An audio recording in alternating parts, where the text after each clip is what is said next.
viewers. Yesterday we have learned about the most interesting topic of 8th class, that is about our national struggle, the national movement phase 1 you have learned about. In that one you learned what are the early associations started by different people. You learned about East India Association formed by Dadabhai Naoroji. Later, another important association formed for the free India is Indian National Congress. Indian National Congress was a political association or political party started in 1885 with 72 delegates under the leadership of A.O. Hume.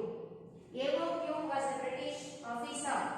He was considered as the founder of his political association called INC, Indian National Congress. The first session was presided over by W.C. Banerjee, Umesh Chandra Banerjee, and it held its meeting at Bombay. This political association, it was started with some of the objectives. Is it successful in the achieving of that objectives, or how it runs in various years after the formation that you are going to learn in today's session. You see, the Indian National Congress, which is called as INC, it was started with 3 main objectives. Objectives are nothing but goals. What for this political party was started, that is called as the objectives. Let us see the objectives of this political party. There are 3 important objectives. The first one is build a nationalistic consciousness among Indians. The second one is to create common political platform. Third one is promote democratic ideals. With these 3 objectives, the INC was started, and within 1 year after its formation, in 1886, we see that the Congress political party has reached to 436 members. By that we can understand how popular it was in those days. Within 1 year of time, it reached its members were reached to 436. It shows that the Congress party was very, very effective, very, very prominent, very, very progressive in those days. Let us look into the objectives of the Congress party. Build a nationalistic consciousness. Consciousness means nothing but awareness. What type of awareness it want to build? It want to build a nationalistic consciousness. Nationalistic consciousness means the affection towards our country. That is the love for our own country is called as nationalism. One person, the people, those who are living in one particular place and having or following the same type of past, whatever they had, the past history they had, all that together called as a nation. India is a nation. The people of India, all they think that they all belongs to one particular nation. That thought, that idea, what they think in their mind, that they are all Indians, we are all Indians, that feeling is called as nationalism. So here, the Congress party believe that it is very essential to build a nationalistic awareness or consciousness among the Indians, and it try to bring all the Indians together. Even though India is a land of diversities, it has different people speaking different languages, it has different religious people, it has different regions having different soils, different forests, different cultures, diversity of people are living here. But even though it has a lot of diversities, the people of Congress try to build a sort of nationalistic attitude or consciousness among the people. Further, what they have done, every year they conducted meetings in different parts of India. Not in one place they start to conduct the meetings. In every December, they are conducting meeting in different places of India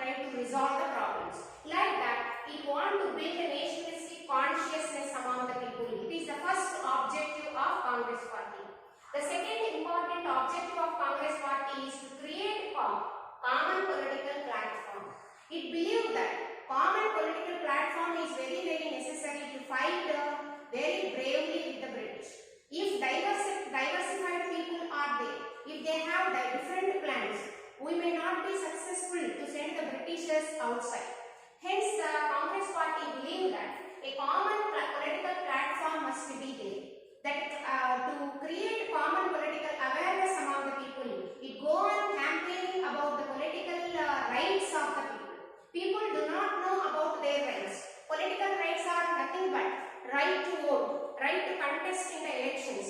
These are the political rights. In those days, people were not given the political rights. At the time of British, all the people were not given political rights. So, here the Congress party tried to convince the people, tried to bring awareness among the people about their political rights. So, it want to bring a common political platform to fight strongly with the British people. That is the second idea or second objective of the Congress party. The third objective of Congress party is it want to promote democratic ideals. It want to promote democratic ideals. What type of ideas it want to promote? Democratic. So, the Congress leaders, they believed that out of all the governments, democratic governments are very successful and they are the best governments.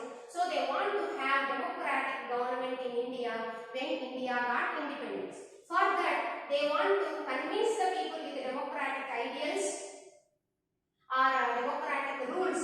Hence, they are conducting often different meetings or some other associations which are helpful or taking up of any programs. They are conducting the voting, they are conducting the majority, they are taking the majority of opinion like that.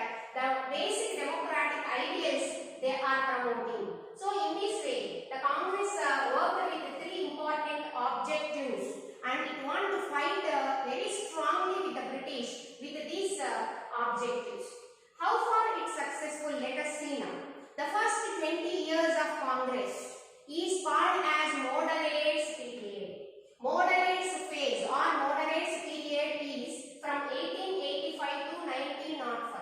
The first 20 years after the formation of Congress is said as the Moderates time. Who are these Moderates?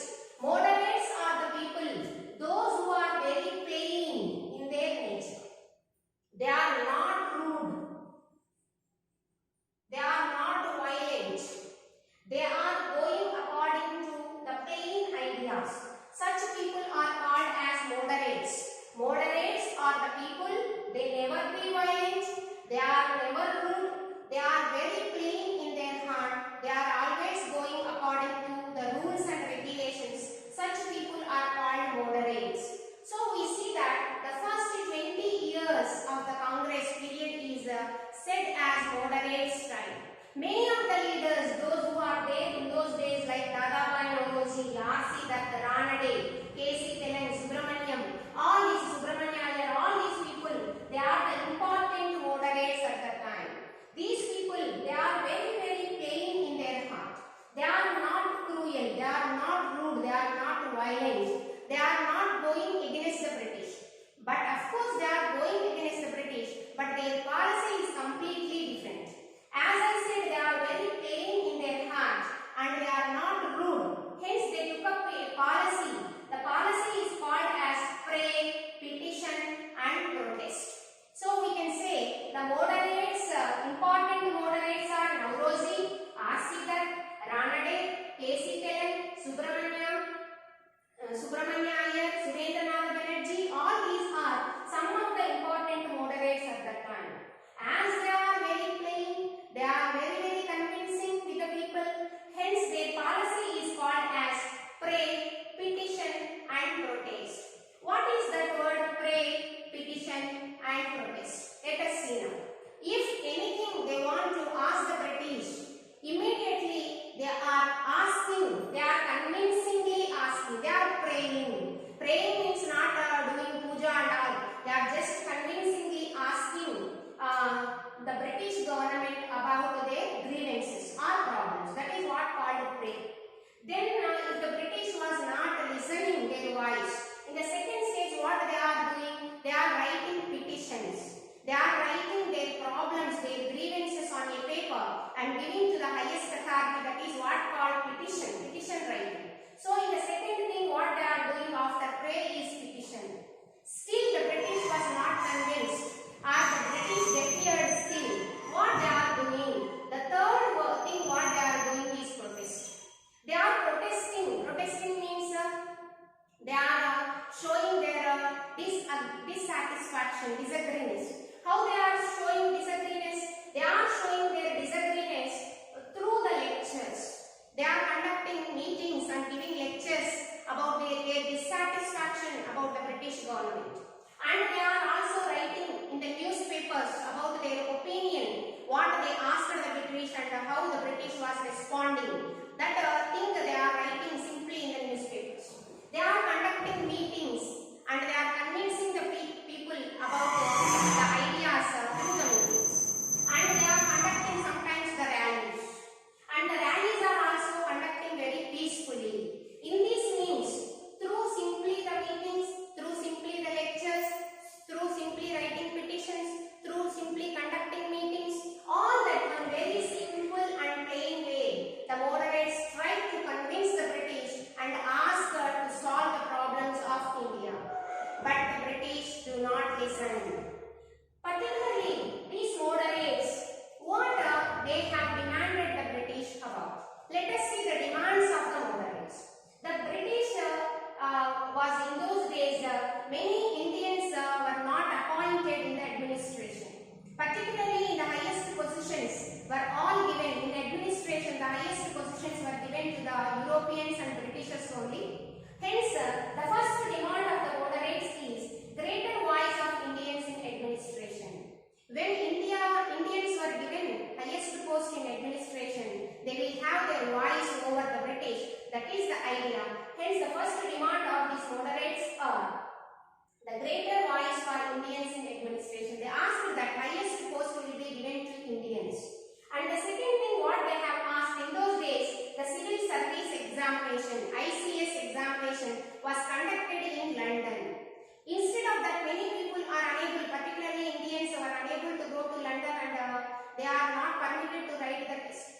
Hence, the moderate have asked what? They asked that civil service examination to be conducted in India only. By that, many people have chance to write the examination. If they go into the administrative post, they will solve the Indian problems. That is the idea behind this resolution what they have asked. Civil service examination to be conducted in India. And they also asked that, they believed that most of the problems of India was because of the British only. They believed particularly the poverty. The Indians are suffering with poverty. And Indians are suffering with famine. What is the word famine means? Famine means scarcity of food. Famines are conducted in two ways. One is man-made famines, which is caused because of the human actions, and some of the famines are caused naturally. But here the Indians believe, particularly the Congressees, the people, the moderates, they believe that these poverty and famines are due to the policies of the British. Because the British were draining our wealth, they are squeezing our wealth, they are taking all our property to the British countries and they are enjoying the property of India. Hence, the moderates strongly believe that India's poverty and famines are caused because of the policies of the British. They said that the policies what the British were following, that is particularly the tax system, taxes and revenue system, the imports, the exports, all these to be stopped.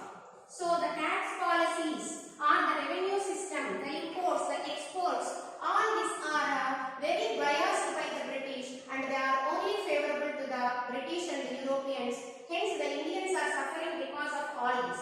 So here the moderates, they draw their attention to the problems of poverty and the famines. They ask that British have to change the policies about the tax system, about the revenue system, about the imports and exports. They also ask that the cheap imports of the British and they are selling that the imports in India, that to be stopped. By that Indian industries to be encouraged. In this way, most of the moderates, they demanded the British to solve the problems with their views. But they are not successful. In such a time, some of the Congressees, they believed that if we are very plain or moderate or very compassionate in our view, then the British was not listening. Hence, we have to rebel against them. So, such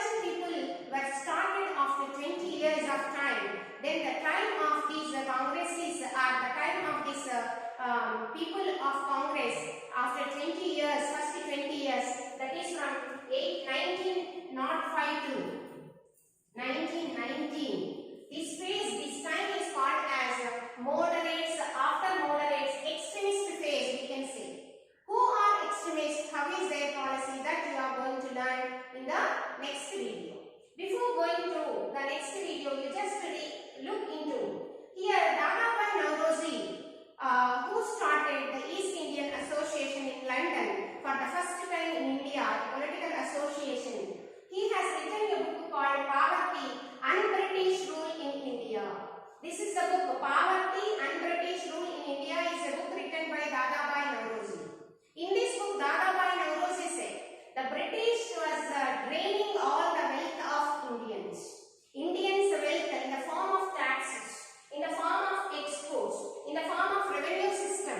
It was completely drained from India and reaching to the British. That is what strong belief of these moderates. Hence, moderates were, even though they struggled hard for achieving their goals and solve the problems of India, but they were unsuccessful. In such a situation, some of the Congressives who were against the moderates' ideas, they raised their voice, and because as their ideas are different from moderates, they are rude, they are violent, and they are having the extreme ideas. Hence, the people, those who worked from 1905 to 1919 are called as extremists. Let us see